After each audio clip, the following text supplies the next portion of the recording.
Bonjour. Un chapeau qui est un peu grand pour moi. Mais ça va faire l'affaire. De toute façon, il fait froid.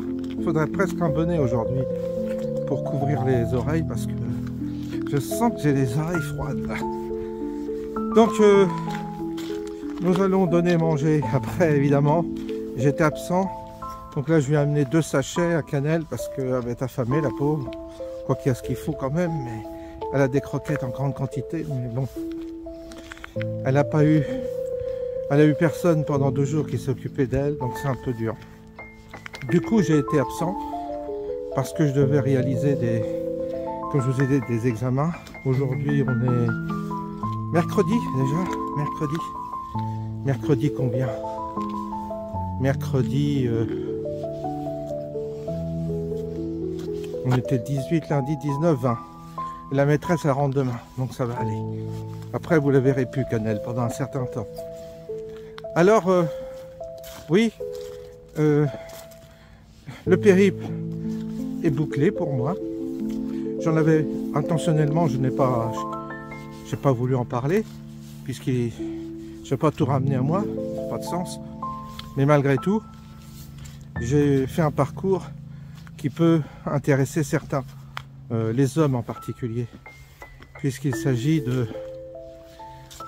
On va voir si Cannelle est là. Je sais pas. Cannelle. Ah oui, je t'ai... Bon, c'est pas l'heure habituelle. Et en plus, comme j'étais absent pendant 2 jours, évidemment, elle s'est dit, il m'abandonne. Hein? Je t'apportais 2 sachets pour la peine. Cannelle.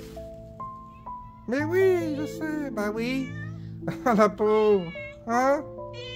Mais oui, t'avais pas oublié, hein? Mais oui. Mais oui. Mais oui, je sais. Mais oui, pendant 2 jours. Oui, je sais. Pour la peine, t'auras 2 sachets comme ça. Hein? Ça va pouvoir bien manger.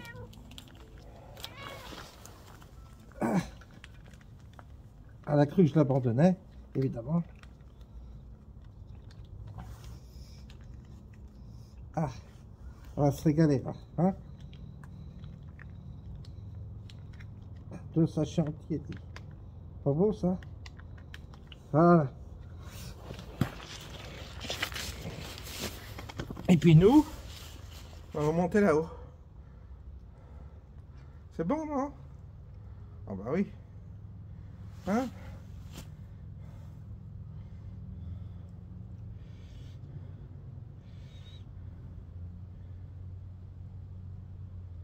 À quoi?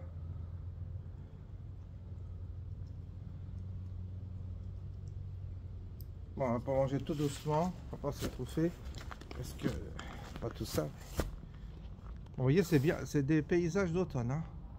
Vous voyez, c'est des feuilles partout. Et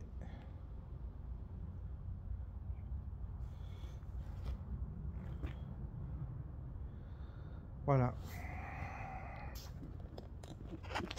Donc, on reprend la suite. Donc, effectivement, par où je suis passé, ça peut intéresser des personnes qui, comme moi, des hommes plutôt, avec la prostate. Voilà. Donc, la prostate, c'est une succession quand vous avez mon âge, hein. Moi j'ai 64 ans, entre 60, vous avez une succession d'examens à faire, donc c'était pour ça que c'était assez éprouvant et que je devais m'absenter assez souvent, puisque il y a une succession d'examens. Ça commence par la prise de sang et ça se termine... Oh non! Ah bah là,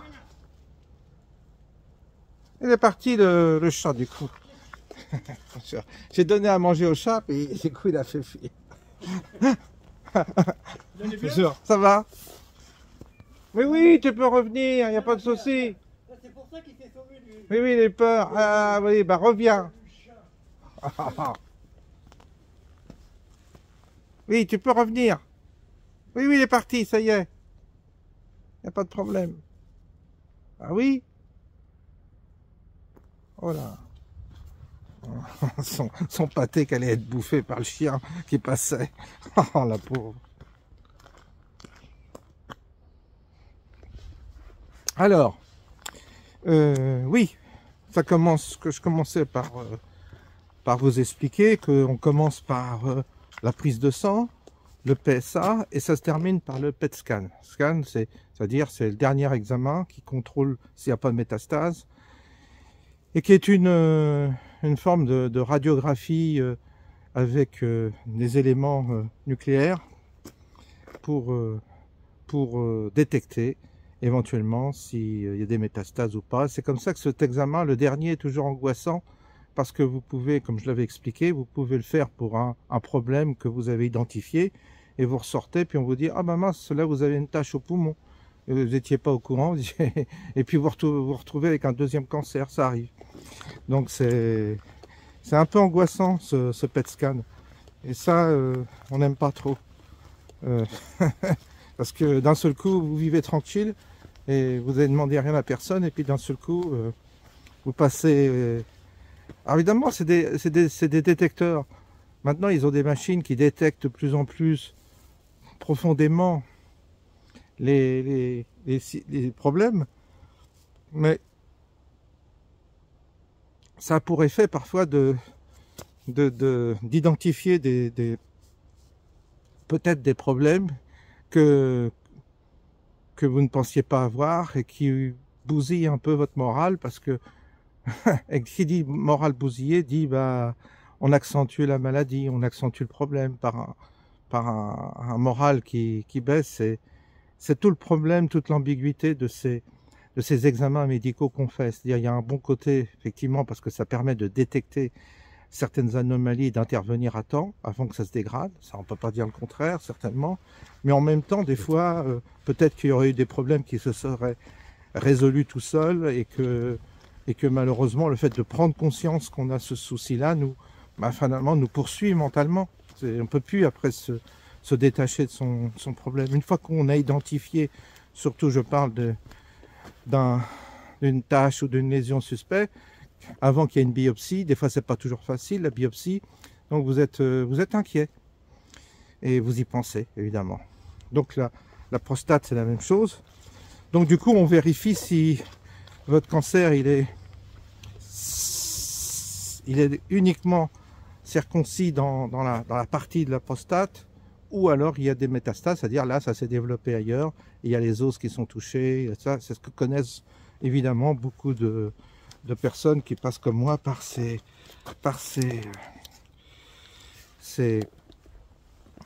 étapes, ces appréhensions, ces épreuves, parce que tout cela, il faut avoir la chance parfois d'être accompagné, d'être aidé.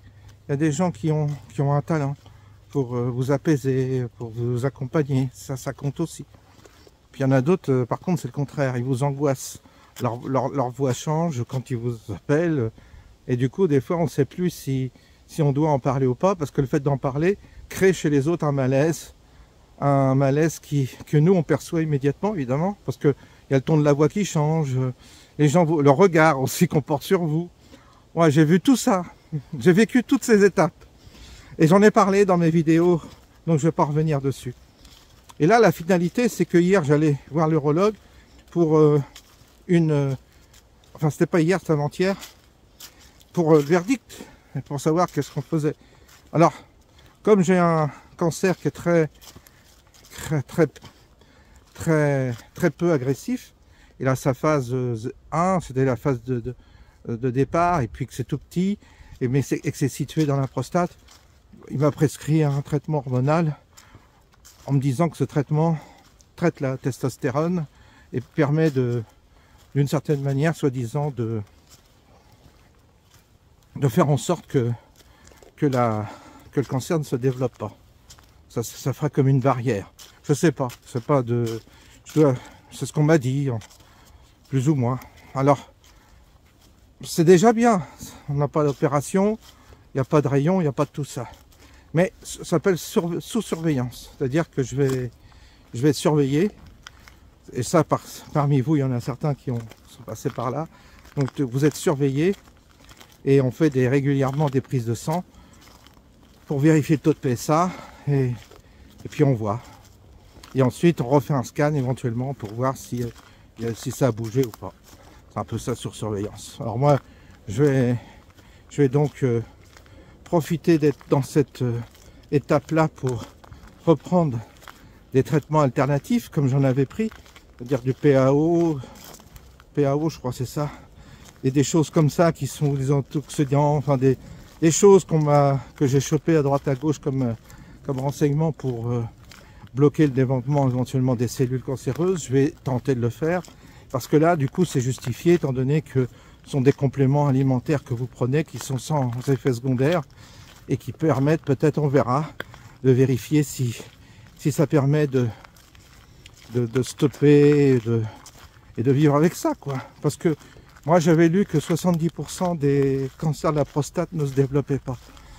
Donc c'est très courant le cancer de la prostate.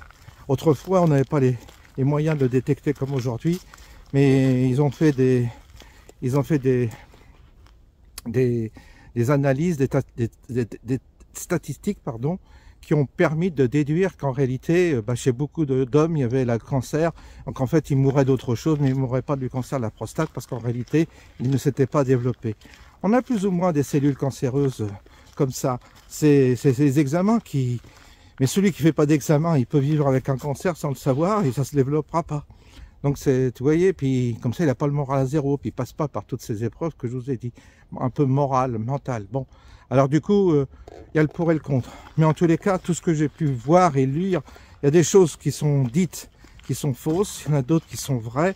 Donc il y a vraiment, faut être prudent dans les avis qu'on donne, parce que moi, je me suis aperçu qu'il vaut mieux se faire son avis soi-même, et il ne faut pas être radical dans nos positions, c'est-à-dire on peut être pro produits, comment dire, alternatifs, oui, il y a de la médecine alternative qui peut fonctionner, mais il ne faut pas rejeter non plus les éléments objectifs que nous permet d'avoir la science quant à mesurer certaines lésions, ou mesurer le taux de cancer que vous avez, quel taux il est, etc. Donc, vous voyez, on peut faire un mixte des deux. Mais c'est plutôt ma philosophie, de ne pas être radical ni dans un sens ni dans l'autre. Donc, il n'y a pas forcément de volonté systématique d'opérer. On peut le constater. Là, chez l'urologue où je suis allé, ça s'est passé très bien. Donc, il n'y a pas une volonté d'opérer, il n'y a pas une volonté il n'y a pas une volonté non plus de faire de l'argent comme on disait, c'est-à-dire comme ça, non. Il y a simplement un suivi. Vous savez, il est tellement débordé, il a tellement de travail que franchement, puis des opérations, il en a à faire tout le temps. Donc je pense qu'ils ne sont pas en manque de patientèle. Hein. Donc c'est pas, ils sont plutôt, et vu le temps qu'il faut pour prendre un rendez-vous, les délais, ils ne cherchent pas à entretenir la chose pour avoir des gains financiers, parce que ils ont tellement de gens malades, tellement de gens qui ont des problèmes, qu'ils sont bordés de taf, ils travaillent tout le temps. Il me disait, l'urologue, il travaille du matin jusqu'au soir, le week-end il opère, voilà, c'est des vies de dingue qu'ils ont. Donc voilà un peu la manière. Alors moi j'ai un problème des traitements hormonaux, c'est qu'il y a quand même des effets secondaires, un peu, et ça m'embête un peu, voilà. Pour tout vous dire, j'aurais préféré de pas prendre j'aime pas trop prendre des traitements et des médicaments, parce que j'ai toujours peur aux effets secondaires, je suis pas trop pour la chimie. Mais là en l'occurrence, bon je vais le faire, mais il y a des effets secondaires quand même un peu, c'est embêtant. Enfin bon, qu'est-ce que vous voulez, c'est toujours mieux que... C'est les chevaux qui sont là.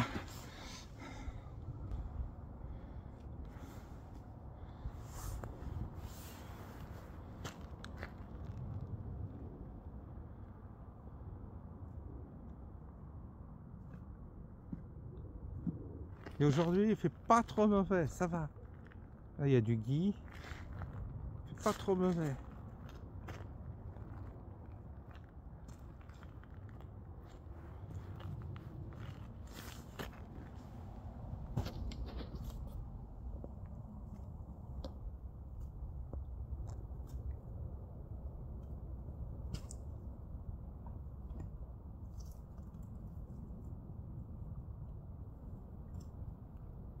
tranquilles, hein, ils sont tranquilles.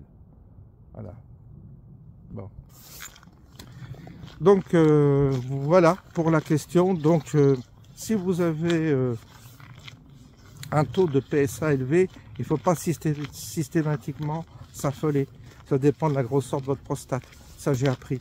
Donc attention aux taux qui vous sont indiqués, soi-disant que vous n'avez pas dépassé. Il ne faut pas trop en tenir compte. Il faudra tenir compte de plusieurs paramètres avant même de vous paniquer ou de vous affoler. Donc ensuite, vous faites une échographie qui vous permettra déjà de mesurer et de voir comment est votre prostate en termes de volume. Et le volume est associé au taux de PSA. Donc vous pouvez avoir un taux de PSA élevé, mais si la prostate est grosse, c'est normal, il ne faut pas s'affoler. Et c'est pas parce qu'on a un taux non plus de PSA élevé qu'on a forcément le cancer. Ça, j'ai eu la confirmation à nouveau par mon neurologue parce que j'en ai parlé. Donc vous voyez, il faut être prudent dans ce qu'on peut lire sur les réseaux, sur Internet et tout ça. Ensuite, après, il y a aujourd'hui une politique qui pousse moins aux opérations. Alors ça dépend de l'urologue, ça dépend de l'hôpital où vous allez, de la clinique où vous allez. S'ils ont des robots, comme je crois que c'est des robots Vinci ou des appareils qu'ils doivent amortir, bon, vous pouvez vous retrouver, entraîné, en tous les cas conduit à une opération qui était peut-être pas forcément nécessaire, mais là c'est pour amortir la machine. Donc là aussi il faut être un peu prudent où on met les pieds, savoir discerner à qui on a affaire. Hein. C'est dans les premiers rendez-vous, on peut voir un petit peu à qui on a affaire comme urologue. Il est important de consulter plusieurs, comme j'ai fait moi. Il est important d'avoir, c'est là que je dis toujours, il faut du discernement. Sentir les choses intuitivement. Oh, celui-là, il veut m'emmener vers l'opération avant même d'avoir approfondi la question. Là, vous dites stop. Vous voyez, c'est un peu comme ça. Et puis, il ne faut pas hésiter à faire des kilomètres si c'est nécessaire pour voir un bon neurologue. Il faut avoir un petit réseau pour avoir des gens qui sont passés et qui peuvent déjà vous renseigner. Et ça vous permet de vous orienter vers quelqu'un de plus compétent, de plus fiable, de plus honnête aussi. On a besoin d'avoir en face de nous quelqu'un d'honnête, justement, qui ne pousse pas systématiquement à l'opération. Alors, théoriquement, dans la tendance actuelle, parce que autant il y a des médecins qui m'écoutent parfois ou des infirmiers qui connaissent bien le sujet, d'après ce que j'ai entendu, on avait autrefois plutôt tendance à opérer facilement, et aujourd'hui ils préconisent moins l'opération parce que l'opération comporte des risques et des effets secondaires également. Les interventions sur le corps sont des traumas pour le corps, et ça peut entraîner aussi des réactions et des effets secondaires. Il faut savoir que ceux qui ont leur prostate, quand il y a l'ablation de la prostate, ça peut bien se passer dans 90% des cas, mais vous avez 10% de cas qui sont incontinents. Donc quand vous vivez, alors le tout c'est de ne pas être dans les 4, alors après c'est un choix, mais si vous êtes dans les 10%, c'est pas marrant. Être incontinent, ça évidemment, vous imaginez bien qu'il y a des contraintes après qui ont des répercussions sur notre vie. Donc tout cela il faut bien intégrer tous ces éléments-là. Mais aujourd'hui, aujourd'hui, en gros, ils sont moins pro-opération ou intervention chirurgicale qu'ils l'ont été à une certaine époque, parce qu'il y en a beaucoup qui se sont élevés contre ça. Les diagnostics, c'est pareil. On diagnostique, mais on est beaucoup plus prudent. On panique pas, parce qu'il y a des cancers qui sont peu agressifs, d'autres qui le sont. Donc là aussi, il y a besoin de savoir. Et puis ensuite, vous avez des formules qui sont peut-être plus pointues, avec moins d'effets secondaires, peut-être. Dans tous les cas, il y a énormément d'études qui ont été faites sur le cas de la prostate, parce que c'est l'homme, c'est le problème numéro 1, comme le sein chez la femme. Et c'est vrai qu'au fur et à mesure des études qui sont faites, qui sont quand même parfois sérieuses, on ne peut pas non plus tout remettre en cause, eh bien il y a des conclusions qui sont prises et des voies qui changent un peu. Alors là aussi, il ne faut pas rejeter l'enfant avec l'eau du bain.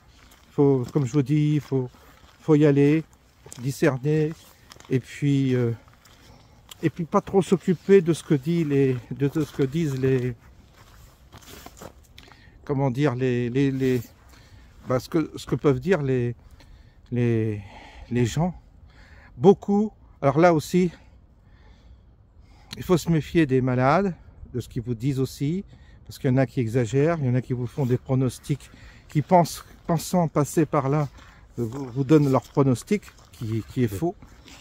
Beaucoup de gens ne savent pas, beaucoup de gens qui sont fait opérer il y a longtemps ne sont pas au courant des évolutions dans ces matières-là, donc ils vous donnent aussi des indications fausses. Et ce qui fait que progressivement, vous allez vous détacher des opinions de comptoir des uns et des autres, parce que ce sont des propos de comptoir, et il n'y a pas de... Et on s'aperçoit que même les médecins généralistes, ce que j'ai pu constater, sont un peu ignorants de la question. Ou ils sont restés sur des trucs qu'ils ont vus ou entendus autrefois, mais ils n'ont pas vraiment un retour de leurs patients, parce qu'une fois que les patients sont pris en main par les spécialistes, que les médecins n'ont pas forcément un retour, ce qui fait qu'ils n'ont pas non plus une approche très pointue de la question. Et ils peuvent parfois vous dire aussi n'importe quoi, ou vous angoisser alors qu'il ne faut pas vous angoisser. Ça, je dois reconnaître que les 2 urologues que j'ai vus, ils évitent de vous angoisser, ils sont plutôt rassurants. C'est-à-dire qu'ils y vont progressivement, prudemment, mais ils ne créent pas chez vous une forme de... Ils savent que le côté psychologique joue, donc ils ne veulent pas créer chez vous une inquiétude démesurée, ce qui est intelligent. Alors que parfois, vous avez des généralistes qui prennent pas de gants et qui vous disent « Oh bah là, c'est bon, vous allez avoir l'ablation et tout ça. » Donc, c'est pour ça que... Ça, c'est du retour que je vous fais. C'est pour ça qu'il faut être vigilant par rapport à ce qu'on nous dit, ce que nous disent les médecins généralistes et de ce que nous disent. C'est pareil, Internet, vaut mieux éviter d'aller. Ça sert à rien. Tout le monde s'exprime, les gens disent n'importe quoi. Non, là aussi, voilà. Il y a vraiment besoin de se faire sa propre opinion.